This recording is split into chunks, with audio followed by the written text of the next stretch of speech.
Welcome, everyone, to the Pick Six podcast, where we discuss the best stories in college football. I'm your host, Chris Chang. And guys, we have got a special show today. We've got a special guest. He is the host of the College Football Addiction podcast on YouTube.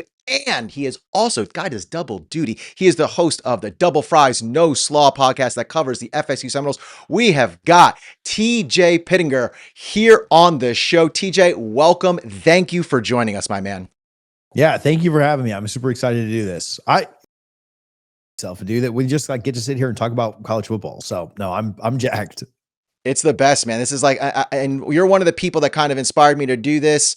I've been following your channel for about a year. Loved your coverage of not only college football, but of the Seminoles too, because I was trying to get a gauge on what FSU was doing at the time. And I love the way you produce your content and put your content together. So TJ, tell me a little bit about how you became an FSU fan. Did you go to FSU? Was it a family thing? Fill me in. Yeah. So I really just grew up in the state of Florida here. I'm in the Tampa area.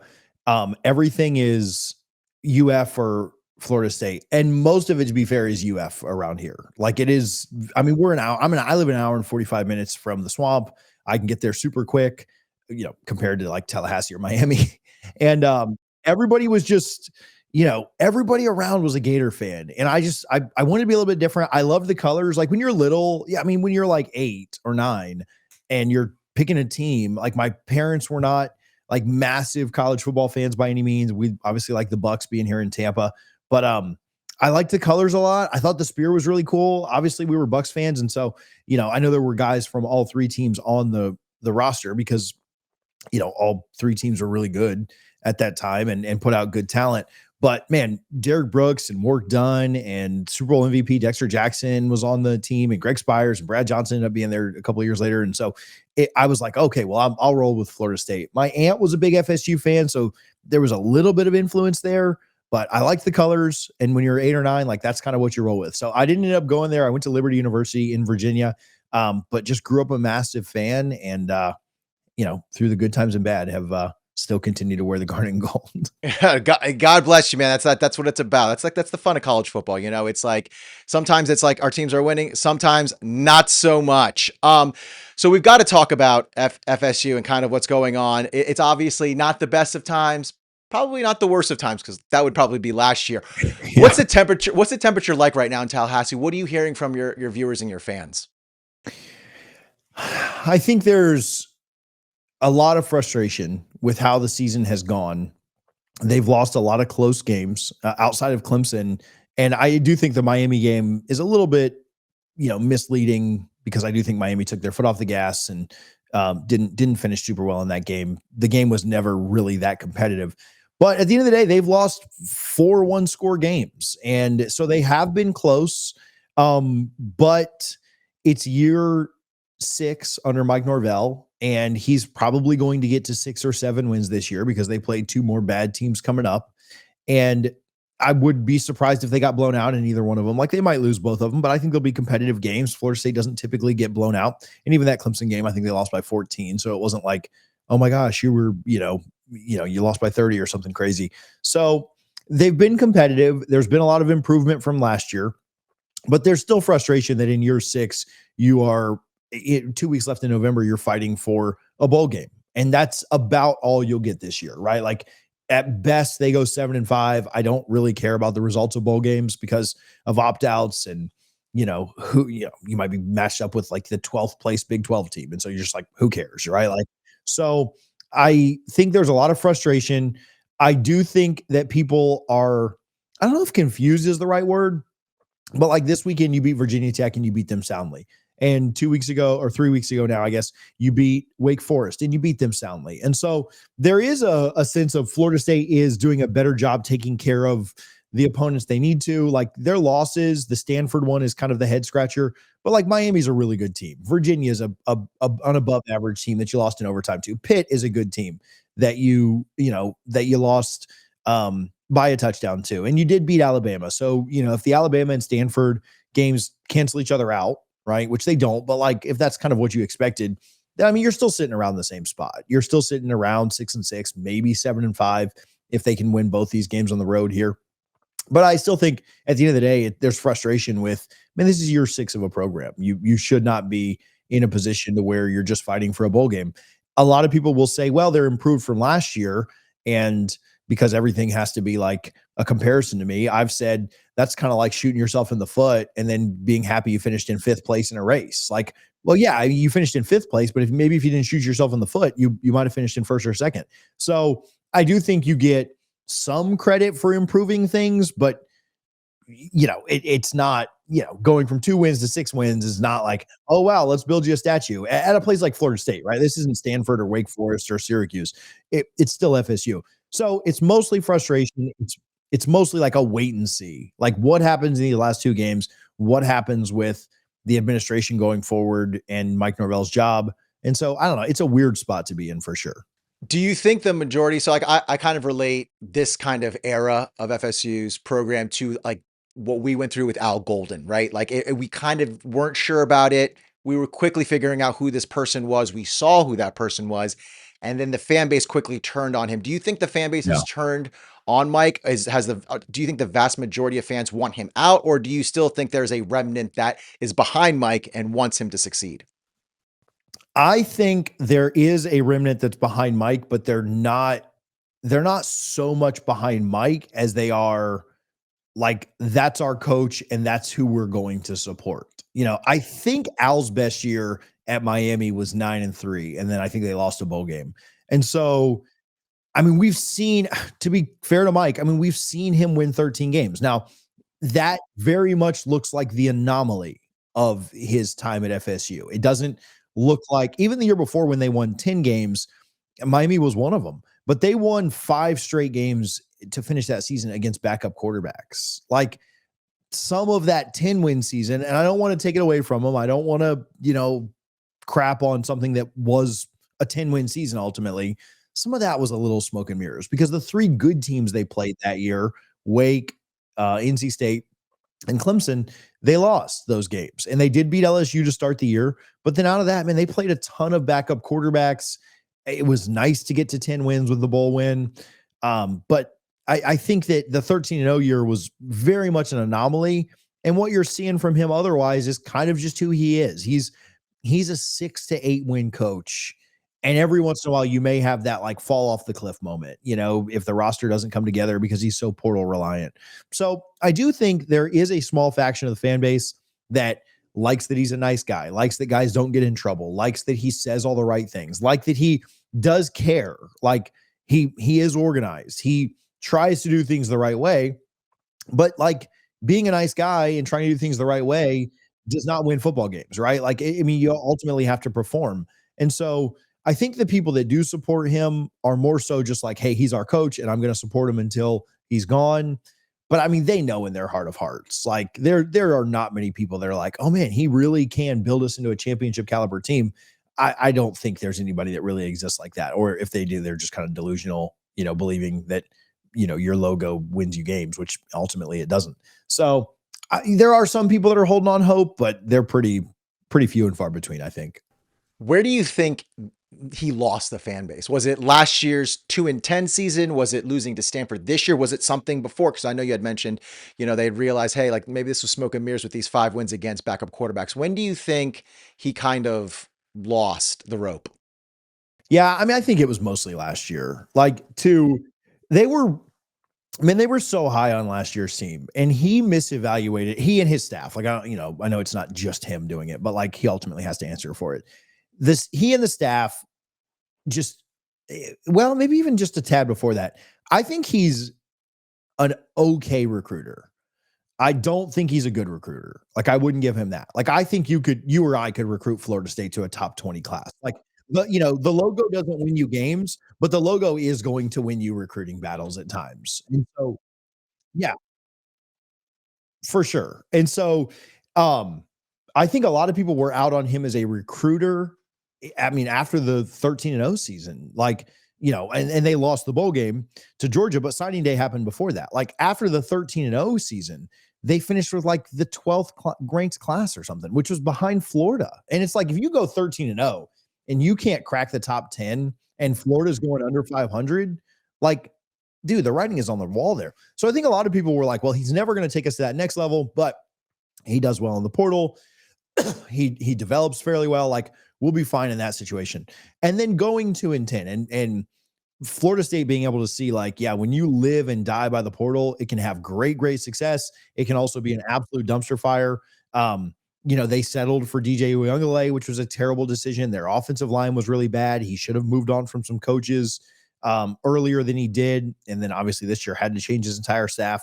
So I just think the combo of like recruiting plus, I mean, you can't go 2-10 at a place like FSU. You can go 6-6. Like you get a 6-6 year here and there, right? Like that has happened to Miami, that has happened to Florida, that has happened to Auburn, that has happened to Tennessee, that has happened to Georgia. Like that has happened to that's happened to Texas. Like Notre Dame went 4-8 one year. Like, but you can't go 2-10 at a place like Florida State. And he did. He won a lot of favor back by beating Alabama this year, and people thinking, okay, maybe he did correct it all. Maybe last year was just the worst thing possible. But I mean, even the losses, like we talk about, oh, well, Virginia's a good team and Pitt's a good team. I mean, you're still not supposed to lose those games, right? Like that, you can't lose 4 games in a row to, Virginia, Miami, Pitt, and then Stanford. I mean, Clemson's not a good team this year. Right? They were 3-5 when you went there, and you weren't really competitive. I mean, you didn't get blown out, thankfully. But like, yeah, I just think that whatever portion of the fan base thought that he could get it back this year, whatever wasn't out on him is now, because now it's multiple years of just underperforming.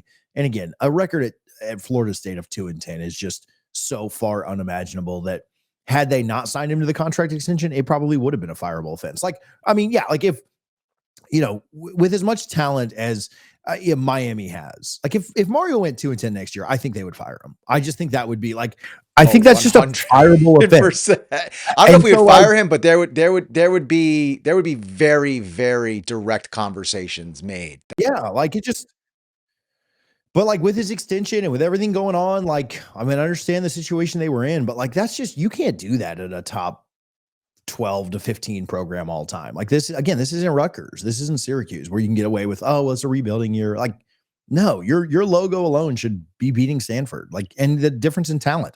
I think Mike Norvell is like 21-21 when he's got a talent advantage.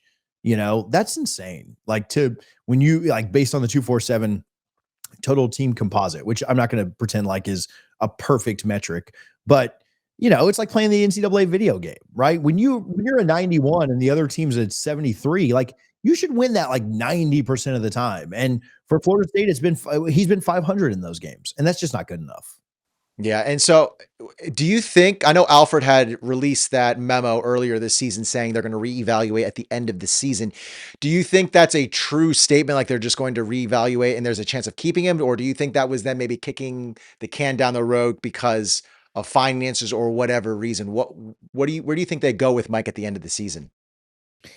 Yeah, I think that was true. I don't know how much is a reevaluation or just like hey, what number of wins and losses, or maybe that is the evaluation. What number of wins and losses do we get to? Which I think is kind of frankly BS, just to call it out. Like, I don't know that you needed to evaluate more after a 4-game losing streak that included a loss at Stanford when you were an 18.5-point favorite. I also don't think, and this is not a shot at Virginia Tech or NC State or Florida, but like Virginia Tech doesn't have a coach and Florida doesn't have a coach. And NC State just lost by 5 million to Miami because Miami called the dogs off. Beating any of those 3 teams or all of those 3 teams is not the standard at FSU. And so like, yeah, you might win these last 3 games and you might finish 7-5, and that's fine. If you'd have told me before the year 7-5, does he get fired? I'd have probably said no. And so maybe that's just kind of them sticking to it. But I also think that you have to take into context, like what's going on. Florida got boat raced by Kentucky. NC State got boat raced by Miami. Virginia Tech got boat raced by Old Dominion. Like beating these teams at the end of the year, in my opinion, should not save his job. Now, ultimately, the goal is to win football games. And so when you get to the end of the year and you look at the record, we all say, oh, you are what your record says you are. I don't know that that's the case. And so all that said, yes, I think that if they get to 7 wins, they're probably going to keep him. Like, I think that is why they kicked the can down the road, so that they could justify a reason to bring him back. The finances are an issue. I've been told they're not as, they are an issue without a doubt. And I don't want to seem like Florida State's just flush with cash. I've been told that they can make it work. Like the finances are not what's keeping it. It's more of, hey, if we get to 7 wins, we're going to kick that can down the road and make it a little cheaper next year. So I don't think the finances are the major issue. I think it's that some people in FSU's administration genuinely like Mike, and they don't want to have to make this big decision.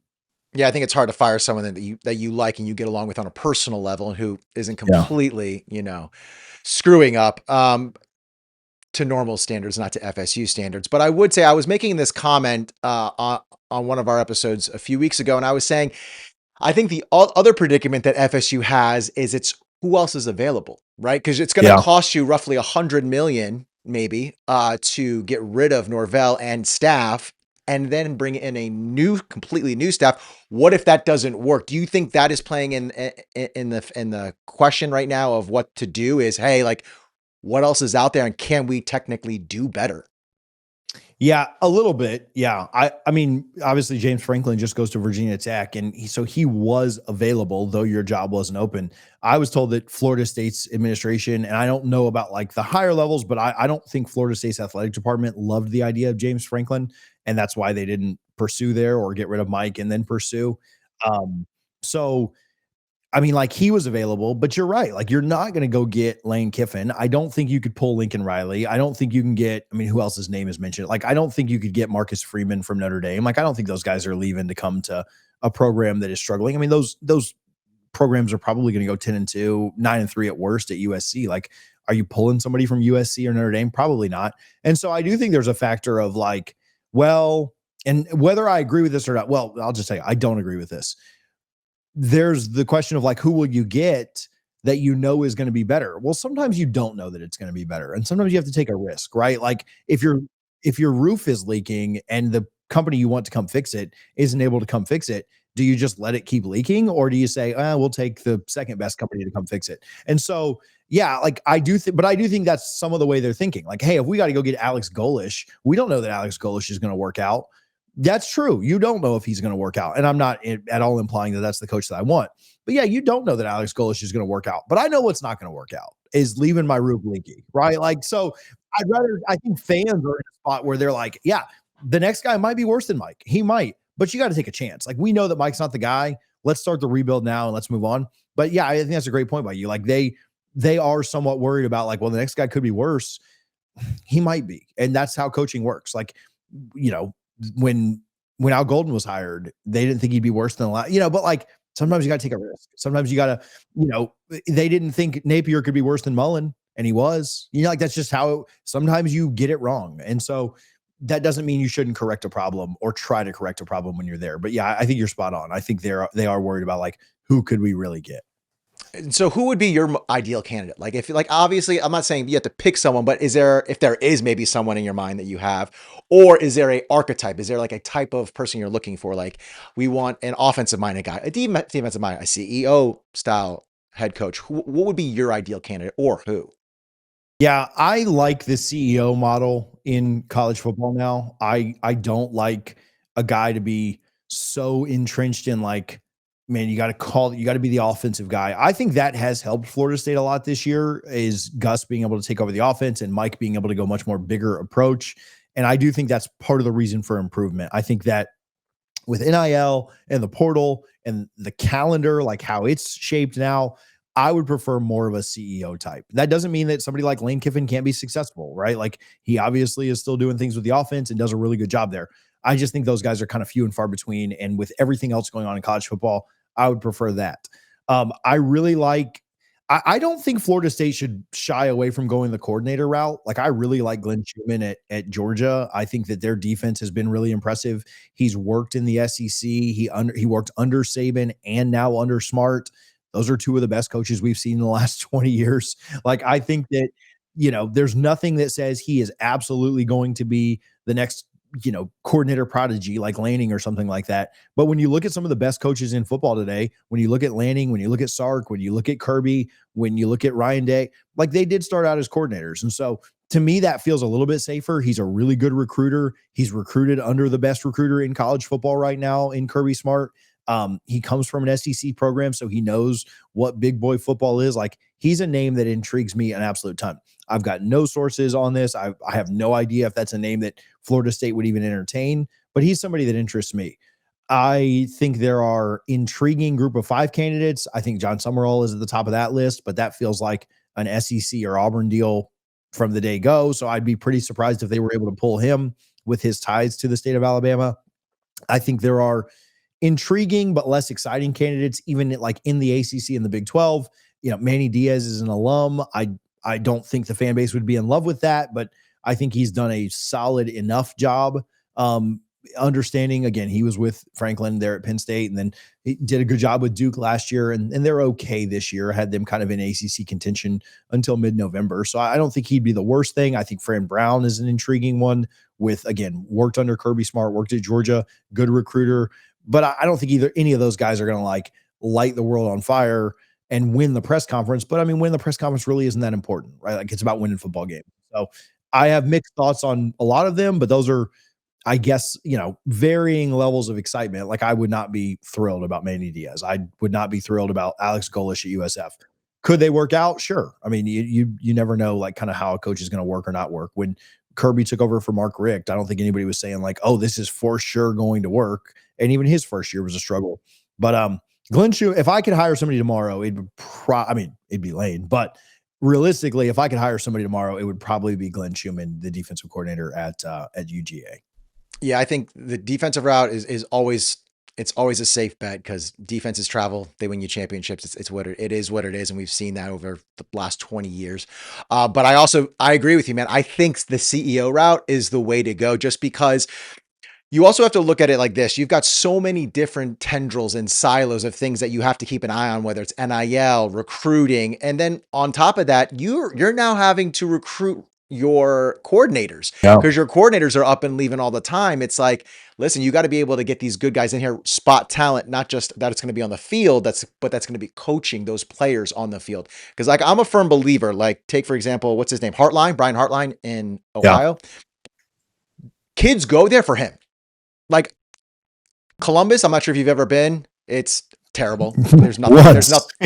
There's nothing redeeming about Columbus. Like, no one goes, wow, can't wait to go to Columbus next year ever. And then, on top of that, it's like, yeah, Ohio State's a great program and it's a storied program, but like, again, you're only going to be there playing football for 5 months out of the year. What are you going to do the rest? So you go there because you think you're going to make it to the NFL because Brian Hartline's going to get you there. And so I think like having guys like that, like the coaches now, are just as important as getting the players in my opinion, in building a program and keeping a program running.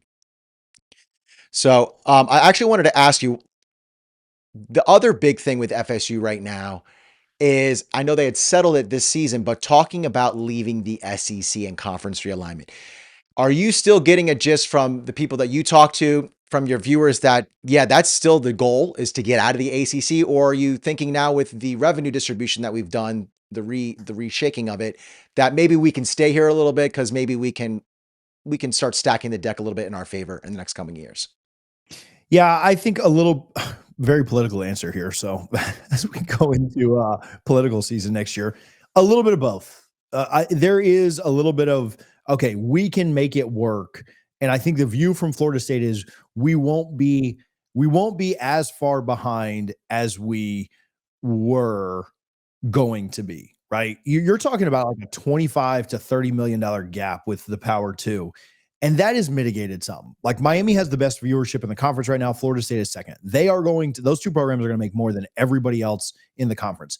And Florida State's not good this year. Like, if they were good, and this is even a shot at Miami, if they were good, they'd be first. Like, they have a huge alumni base. They are the brand that has really run the ACC outside of the last 10 years since they've been in it. They're going to do well, even on their down years. Like last year, they were top 3. In a year, they won 2 games, right? Like, people tune in. Maybe it's to see the train wreck, but like, people still tune in when Florida State plays Bama or plays Miami or plays Florida or Clemson or whatever. So I do think that is advantageous for, really the top brand, Florida State, Clemson, Miami in this conference, but it closes the gap some. So I don't think there's this rush of we've got to get out tomorrow that there was, 16 months ago, 18 months ago. I do think it is still their goal to get to another conference and close that gap, or literally, have that gap be zero once it happens. But instead of that $25 million gap per year, and then you do that over 5 years, you're $125 million behind the big programs of Alabama and Florida and Auburn and LSU and Ohio State and all those.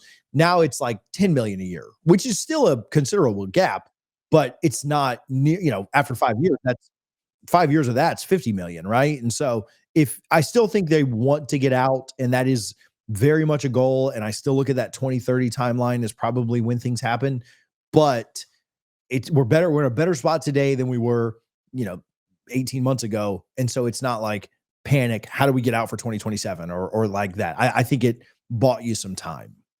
Yeah. And so if you I mean, this is probably a two-parter, but where do you see FSU going if they leave or when they leave? And where would you like to see FSU go if and when they leave?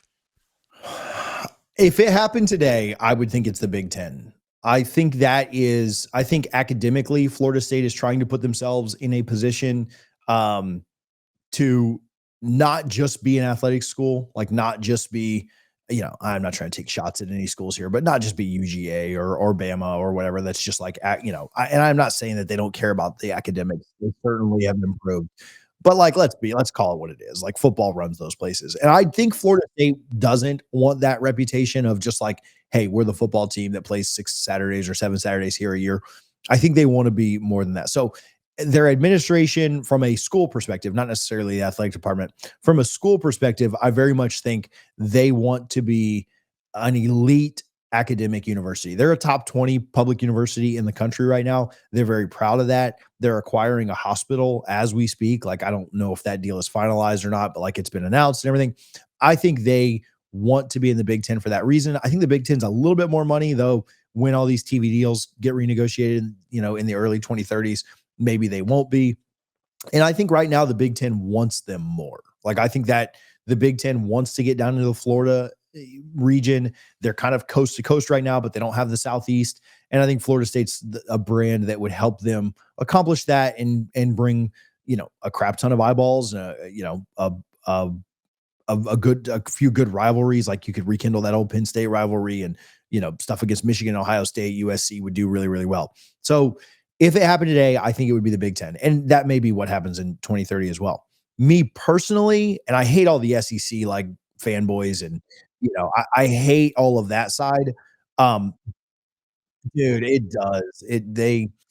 But regionality, I like regionality in in college athletics, not just football, because I do watch the other sports and stuff.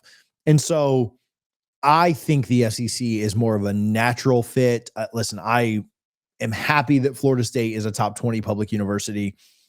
That doesn't do much for my personal life. Like, I didn't go there. It doesn't, I'm not even using my degree at this point, but like, the academics and the prestige of that mean absolutely nothing to me. Now, if you talk with an alum, they might think a little bit differently, but just being very transparent. I care about the athletics department. I care about the athletics program. I care about going to games. I would rather see Florida State play Texas and Oklahoma than, Washington and Rutgers, or whatever. And I know there are crappy programs in the SEC too. There are far less, right? Like, even Vandy has turned things around. Like, yeah, am I jacked about going to Starkville? I don't know. Like, the cowbells don't sound that bad to me, but like Missouri, yeah, probably could take it or leave it. Starkville could take it or leave it. Kentucky, don't really care. But then like everyone else like would be exciting to me. Like, South Carolina would be great. Tennessee would be great. Oklahoma, Texas, obviously we already play Florida, but Athens and Tuscaloosa and Auburn and all of these places would be A&M would be awesome.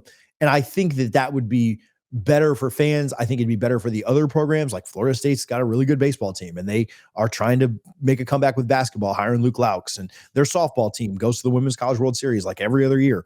I think it would be better for other programs too to be in the SEC. But at the end of the day, football is what's going to matter. And if they have an invite to the Big Ten, they're not going to turn it down. So, really long-winded way of saying, I think it's the Big Ten. I would prefer the SEC.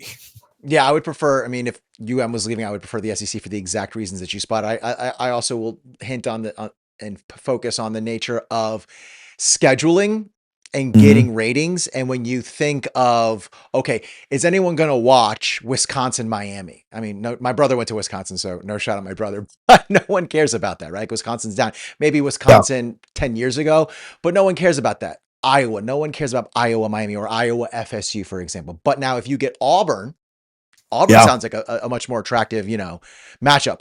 But speaking, Yeah, LSU, like all of these, LSU, South Carolina, every look at the ratings every week. Now, Ohio State, Michigan beats everyone's ratings every year, like that game specifically. And so that's fine. But just look at the weekly ratings of the Big Ten, like even like Oregon, USC, or USC, Ohio State, or Oregon, Indiana, like whatever, or Oregon, Penn State, and then just compare it to whatever the SEC game was that week. Like look at Georgia, Bama versus Oregon, Penn State, which ranked matchup, whiteout, top 10, all those things. Georgia, Bama crushed it, and so yeah, I mean, and that is it. Like there are more intriguing matchups. There are better matchups. And even when the Big Ten has, I mean, Florida State, USC, or Miami, USC, or Miami, Ohio State, yes, those would do great numbers. There's no doubt about it. Week in and week out, there's more intrigue for the SEC. And you can't convince me that like Miami, USC is that much better than Miami, Alabama, or Miami, Georgia, or Miami, LSU. Like they're like similar levels. Like I don't know. I would, yeah. And same thing with Florida State. Yeah, Florida State, Ohio State would do phenomenally, but so would Florida State, Alabama. We saw that this year. So would Florida State, Georgia. and Florida State that no one was sure about. Like no one Right. was sure Yeah. that game was going to go the way it did. But if I Imagine if Florida State was coming off a playoff, like imagine if that game was backed up a year and Florida State was coming off of a 13-0 season, 13-1, like that game would have been banana. Like it would not have been the 3:30 game. It would have been the 8 o'clock game. or if you went back in time, you were saying, hey, like if they were built, because this is the thing too. We can get into this in a few minutes, but just sticking with the conversation we're talking about, when we're talking about Michigan and Ohio State, I think a lot of that it's a two-headed dragon, right? Where the first one is both of them have huge alumni bases. Like you're talking 60,000 students at Ohio State, I think is what their student body is, right? Yeah. And now you extrapolate that over years. On top of that, like a lot of the people that's those two schools, that's what you watch. So they're going to naturally tune in. But I also think it's the way they brand and the way they sell. Again, for those of you watching, I have a background in TV, so I'm kind of familiar with the kind of like what goes on in these things. And that is part of it, is how they sell it and they market these games. And every year they're constantly talking about it. Even when either school is having an off year, Ohio State hasn't had that many off years in the last decade or so, but Michigan, even like when Jim Harbaugh was just taking over the program, they still sold that game like crazy, even though it wasn't a good team. Now you flip that, right? Talking about FSU, Alabama, let's just say ESPN is just talking about FSU being, hey, they've retooled, they've re-geared, they've reloaded, they are ready to go. They've got studs. As Josh Pate said about us, they've got creatures over there at FSU. I guarantee you those numbers would have been skyrocketing. It would have been blockbuster. Crazy. Yeah. And then 100%. you actually watch the game and people would have tuned in by halftime going, what the hell is going on? I need to watch this. So I agree with you. I think it goes to what I believe is what makes college football great, right? It's tradition and it's the proximity of schools together, regionality of it all, right? It is. Like, no, that's why I said no one cares about Iowa. Yeah, it's not Iowa, Miami knows. It's like those are two decent teams, but people want to see let's just go back using Miami, Alabama again. Like those early 90s Sugar Bowl like championship, like like you were talking about with I would love to see an LSU FSU again. Like I thought those were two great games. Those were great. Those are great games. Those colleges are 4 hours apart. Like they're just as close. They're closer than Florida State and Miami. And obviously that rivalry is not there, but those were great, man. Like that LSU game, the second one, like Florida State was coming off the 10-win season. I know we talked about like, it was a little smoke and mirrors, but like they were coming off a 10-win season.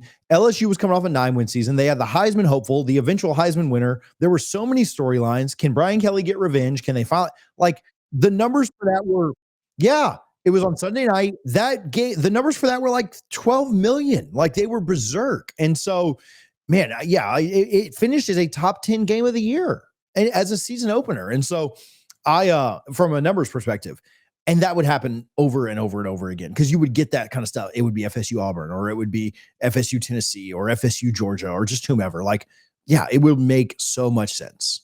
So now, TJ, I know you don't only cover the Seminoles, you cover college football overall like we do over here.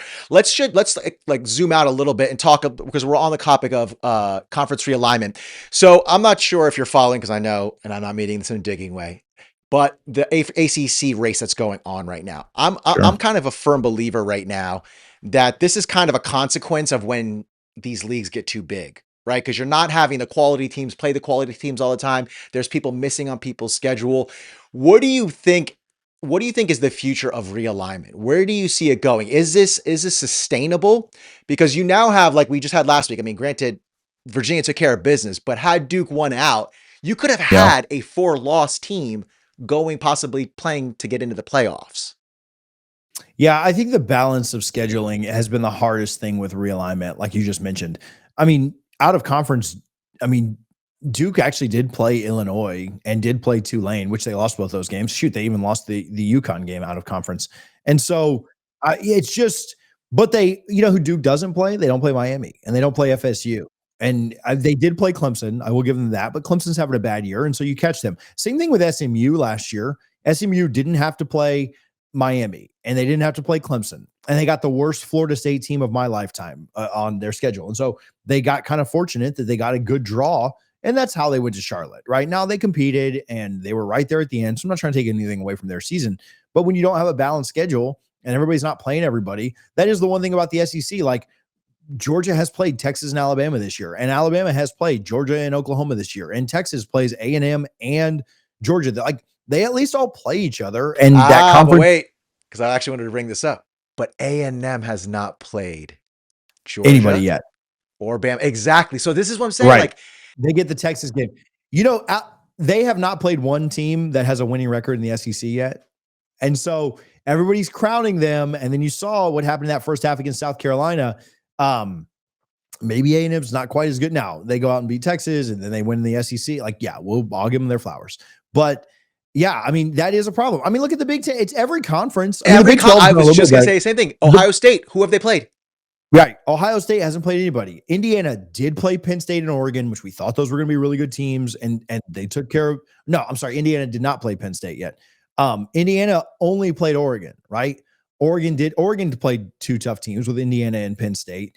At least at the time they were scheduled. I know they haven't been as good here this year as we thought they would be, but it's happening there too. Ohio State hasn't played anybody. And so, yeah, I think it is a product of that. And so it makes it even tougher to somebody asked me yesterday this same question, like, are you sure that Ohio State's the best team in the country? Like, what have they done that's impressed you? And I was like, I think they have a lot of talent. Like, that's all I know, right? Like, I do think, like, if it's Ohio State or the field, I'm still taking the Buckeyes right now to win the national championship. But you're right. They might get in that first round of the playoff or the second round, because look at a bye, but they might get in that second round of the playoffs and get absolutely shell-shocked by a Georgia team that has been battle tested. Now, at the same time, maybe Georgia's beat up or not healthy because they've had to play a tougher schedule. Like, you don't know which way it's going to go. But yeah, I mean, we don't know that Ohio State's as good as they are. I mean, we all think they're good, but who the heck knows? I think they're the most consistent team. They've led that not a single opponent they've played has ever taken the lead on them. Or I think this was a stat that I was reading about 2 weeks ago. I'm not sure if it's still holding true, but up until 2 weeks ago, a team had not scored in the first half against Ohio State. Like that's crazy. I mean that in itself, like I get why you make them number one, but at the same time, conversely, who have you played? And this is my belief on why this conference realignment stuff. It's like, I think we either need to just all admit and agree to going to a super league. And I'm sorry for the have-nots. Like, you had 20 plus years, you've had 4 or 5 years of NIL and the transfer portal to like get your stuff together. Look at Vandy, for example. But it's not sustainable to keep doing it the way we're doing this, like part NFL, part old school college football. We really got to pick and choose whether we're going to poop or get off the toilet. You know what I mean? Yeah, you're spot on. We're in between right now, and it sets up really well for some programs. Like Florida's a talented roster, and if they had Texas A&M's schedule, man, Napier would probably still have a job, right? Like, that's just, and so, like, because Florida had to play a USF team that was super hot and an LSU team that is super talented and a Miami team that's really good and Texas A&M and Georgia and Tennessee and Florida State.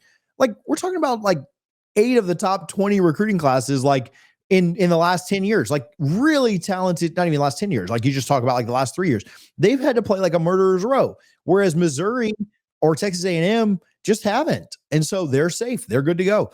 And so even within the conferences, there's this imbalance of scheduling that makes things like Duke is not a good football team, right? But they've played a bunch of nobodies. And yes, they beat Clemson. And again, one of the worst Clemson years we've ever seen where they're still fighting for a bowl game. But yeah, I don't, and then you look at, man, look at what this ACC team had to go up against, or look what this team had to go up against. And you just kind of are like, man, even within our own conference, it's not fair, right? So when you had divisions, you played everybody else in your division. And if you beat everybody in your division, you moved on. Well, we're too big to go to divisions now, or back to divisions, but they have to balance it out. I think the SEC is trying to do this with their 9-game schedule where you have the rotating opponents, and then you have your 3 standard opponents that you always play, and that's based on regionality and winning percentage over the last 5 years or whatever. I think that makes a lot of sense, but I don't know that it's sustainable from a conference to conference basis. And so, yeah, I mean, I agree. I don't like the idea of a super league. I like regionality in sports. If money was the same, I would not want to leave the ACC. Like, I like games against Virginia Tech. I like games against NC State. I obviously like games against Miami and Clemson when you think about the rivalries. I've never been super jacked up about a game against Syracuse or Wake Forest or whatever. But by the same token, I don't know if Georgia's ever been super jacked up about a game against Mississippi State or Vandy. So, like, you're going to have some bad teams in your conference. Like, every matchup's not going to be insane. But the regionality of college sports is what makes you love it. Those rivalries. And I mean, Florida State and NC State are not rivals. We've won there 4 times since George Bush was president. Like, it's been a tough place to play. And so Florida State fans have that one circled every single year because Carter Finley just gets weird all the time. And so you're going to lose that. Like, that is not going to happen. Like, Florida's always going to play Florida State. And I think Florida State and Miami probably end up in the same conference. And so they're probably going to always play each other. I think to me, it would be like taking Michigan. Like, well, I'm not sure if you actually heard this. We can briefly talk about this, but have you heard about the Big Ten's private equity plan? Oh, losing Michigan, USC, which I don't think that ends up happening. But like, yes, could you imagine like that happening? It'd be like us losing our rivalry, like the rivalries we all grew up on. But like, what you are going to lose, one way or the other, you're going to lose that NC State rivalry. You're going to lose anything you ever had with Virginia Tech, and that one goes back even further for Miami being out of conference. Or in a different conference. So yeah, I mean, you're going to lose some of that with the changes that are happening, but at the same time, you're just like in this weird in-between spot right now. And I think you're spot on. Like you just either need to jump all the way back to where you were, but they won't do that because, they don't see as progress, or you need to jump all the way towards what you're going to, which may be around that 2030 timeline they do anyway. Yeah. And to me, it's like the only reason why, and when I say a super league, I don't literally mean like everyone's got to be in the same league. I mean, you could literally structure it like the way they want to, like the NFL, right? Like you have like an NFC, which would be like your Big Ten, and then you just call it something different, and then your AFC, which would be your SEC, and then you can rebuild the regionality from there. You know what I mean? Where you can still keep a lot of these programs. I mean, sadly, you will lose your Purdue's, your Vandy's, your Mississippi States, but at the end of the day, when you're getting more quality matchups, and you're going to get in my opinion, you'll get a better litmus test of what quality opponents playing each other, right? Because like going back to what we were just saying, where it's like one person has a very easy schedule and path to getting to a conference championship, or even 10 wins. Because like, let's just remove conference championship. How do you get to 10 wins, right? And that's kind of like what Miami's facing right now, where it's like, okay, well, if we're going to sit there and play Notre Dame and it's not going to matter, what is the point of us even continuing this moving forward? Especially if you're not even going to be in our conference, but you're going to play all of our teams, and then make us look bad. There is no incentive for us keeping, in my opinion, Notre Dame like linked with the ACC. I don't, if it's making us look bad and it's shooting ourselves in the foot. I did a video. I'll tell you this too. I did a video and it was sent to me. Like, I don't want to take any credit for this, but the idea was sent to me and I credited the guy for doing it. He was like, look, I don't even need the credit, but like, I like this idea and I did a video on relegation within college football. It was it didn't really, I think hypothetical stuff like is hard for viewers and the audience to like grasp onto. It's probably one of my favorite videos I've ever done in my life because it was like, so I'm a big Barcelona fan. Shocker, right? You pick the best team, but I was a messy guy. That's why. So again, you pick the best player, but because I understand how relegation works and stuff over there, it was one of my favorite videos I've ever done. It got like 300 views, but I liked it. So that's all that counted. But I don't think we're anywhere close to ever getting to that. But why? Even relegation within conferences. We did one here too on the channel, and it's funny because I've spoken to other people too. They agree. Like people who understand, by the way, of football, soccer, whatever you want to call it. If you follow that sport, you understand that it's actually advantageous not only for the sport but for the teams because it incentivizes a competitive nature. Absolutely. Yeah. So why do you think that wouldn't work in college football? The first of all, it's not American, right? Like we are very like we are so like it's got to be our way, right? Like people don't like change, right? So that'd be another thing. And then I think these universities, specifically like the Big Ten, because I think if you told SEC programs like, hey, if you start to listen, this ACC revenue share deal, the way that we're getting more money for that is, well, that is the early on talk about like it's a disease. That's like early onset relegation. Like paying people for their success and how much they're investing. Like that is kind of like so if you were like a super optimist on this happening, it kind of it kind of is starting down that path. But when you look at like so the Big 10, I talked about this earlier when we talked about FSU and where I thought they landed. Because academics are so important to the Big 10, they won't they won't give Purdue the Heisman and they won't give Northwestern the Heisman. And you wouldn't really be giving them the Heisman, right? Like giving them a stiff arm is the comparison I'm making here because you're giving them the opportunity of like, hey, if you want to invest like Ohio State invests, then you can compete like Ohio State competes. But they won't do that. I think I think the SEC would be more likely to do it. The Big 12, the ACC would be more likely to do it.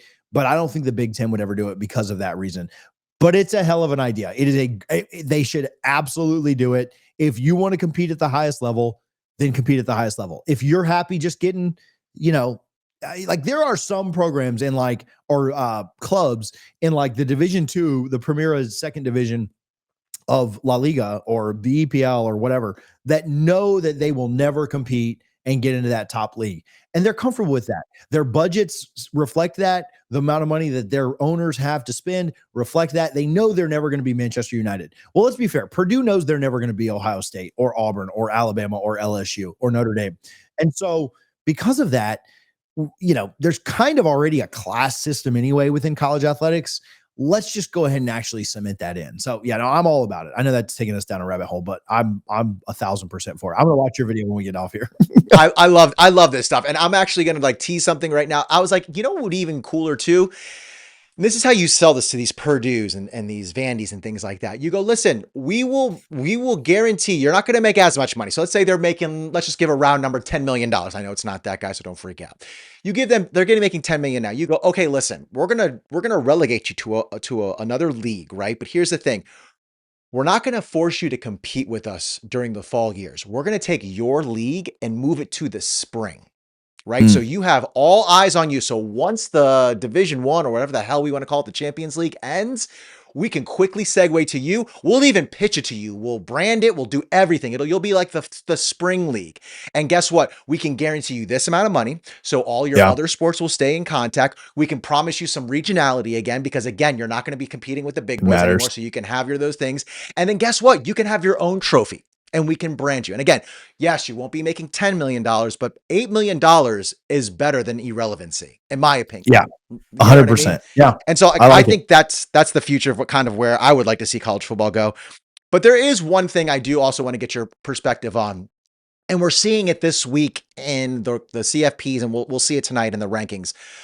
There, SEC guys are going to hate me when I say this, but we have to acknowledge there is some SEC bias. Okay, because like I was highlighting in a couple videos like 2 weeks ago that how the SEC started off with like 6 teams in the top 10 at the preseason. Guess who has 6 teams right now Yeah. heading into the SEC? And someone was arguing, oh, well, it's because, Alabama, even though they just lost to Oklahoma, they still are the blah, blah, blah, blah team because they had this sort of schedule. And I go, okay, well, what makes that schedule so good? Oh, because they had played this many ranked teams. Well, who made those rankings? Yeah. Who said that those teams were at that ranking? Because if you told me, okay, we've got a 7-2 Vandy and you've got a 70-2 Louisville, I don't see a difference. Right. Do you? So, like, where do you see the SEC bias? Do you see it? Is it real? Am I just angry UM fan who doesn't like being pushed down? What do you think? I think again, maybe going super political here, but I think the answer is somewhere in the middle. Like the SEC does have more talent, both on their rosters and in total number of competing programs in college football. Like I think there are more good SEC teams than any other singular league. I think because of that, we almost overinflate how big that difference is. And what I've gotten a ton this week is, well, look at NFL draft picks. Look at where the talent is. And that's a very valid argument. But let's also look at talent does not necessarily win football games. Like Florida's got a top 10 talented roster in this country, and they don't have a coach right now, and they have 3 wins. So, yes, the SEC has the most talent. I don't think anybody would argue with that. On the whole, the SEC, despite being a smaller conference than the other 4 power conferences, will put more guys into the NFL. They've also fired about half their coaches this year. And so just having a good talent base does not automatically make you a better conference. It makes you a more talented conference. I think we could all agree on that. The SEC is the most talented conference from a player 1 through whatever the number would be, 1,000 of any program in the country. However, that does not mean that their teams are automatically better. And we see that play out week after week after week when the games actually happen. And so there is some truth to the reason the SEC, we are biased towards it. There is some truth to the SEC being better. I just think that it's not as much better as people make it out to be. When you've got, like you mentioned, an A&M team that hasn't played a winning SEC team yet in their schedule. Now they do the last week of the year, finally, but they have not played a team with a winning record in the SEC yet in their schedule. That's an overinflated, like they've taken care of business. They've done what they needed to do. I get that. That's not a shot at A&M, but they're not as every week's a battle. And it just means more SEC as we might think they are. To me, Georgia's been more impressive than Texas A&M has. Like I would power rate Georgia over A&M right now.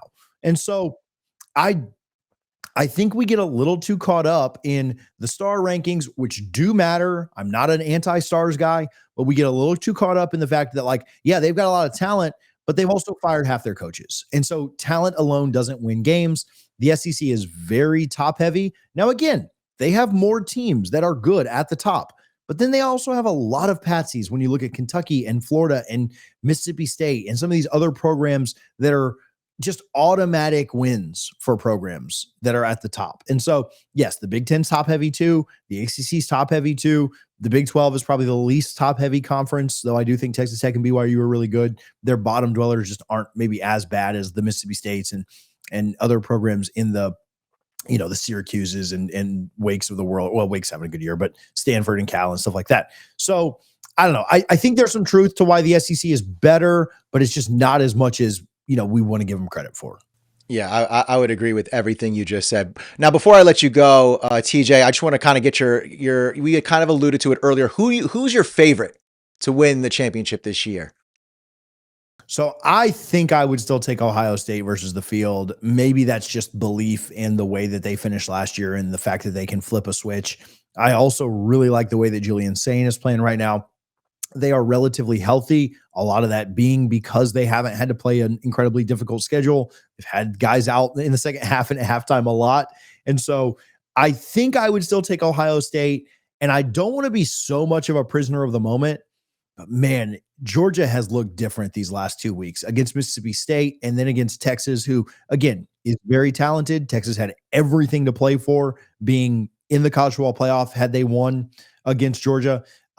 I think Georgia is a team that we're going to get to January or, you know, late December, January and say Kirby's done it again. So I'm not saying that. I think I still am taking, again, Ohio State, but I think Georgia's right there, man. When they play their best, I don't know that there's a team that can beat them. Same thing, though. When Ohio State plays their best, I don't know there's a team that can beat them. I'm not an Indiana denier, but I just need to see it, you know, against playoff competition, which I think Oregon is playoff competition. And that road win was very impressive. But to me, it's Ohio State, probably Georgia right behind them. And then I do think it's pretty wide open. I think a lot of teams, if Alabama's playing well, they can compete. If Oklahoma's defense is playing well, they can compete. A&M has found a way to win games. And, you know, as much as I crap on their SEC schedule, they did go up to South Bend and get a win. So I think there are a lot of teams that could get in and mix things up. I'd probably take a national championship game of like Ohio State, Georgia right now, as long as they were on different sides of the bracket. Yeah, I'm in the same boat. TJ, I want to respect your time, my man. We have gone way over, but it's been a pleasure. It's been amazing. Let my viewers know where they can find you, how they can follow you, because you've got incredible information, and I love the show you do.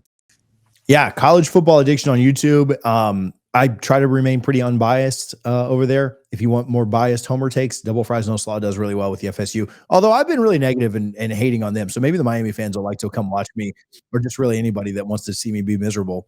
Double Fries No Slaw is a great place for that. And then social media is just my name, TJ_Pittenger. Perfect. Thank you, man. Well, guys, we have made it to the end of another episode. Be good, y'all. Win the weekend. We will have the preview for Virginia Tech this Friday, so stay tuned for that. As we always say, you know what? We'll change a little bit. You know what? Because we both don't like the Gators. You know what? Screw the Gators. Screw the Gators. Be good, y'all. We'll see you in the next video.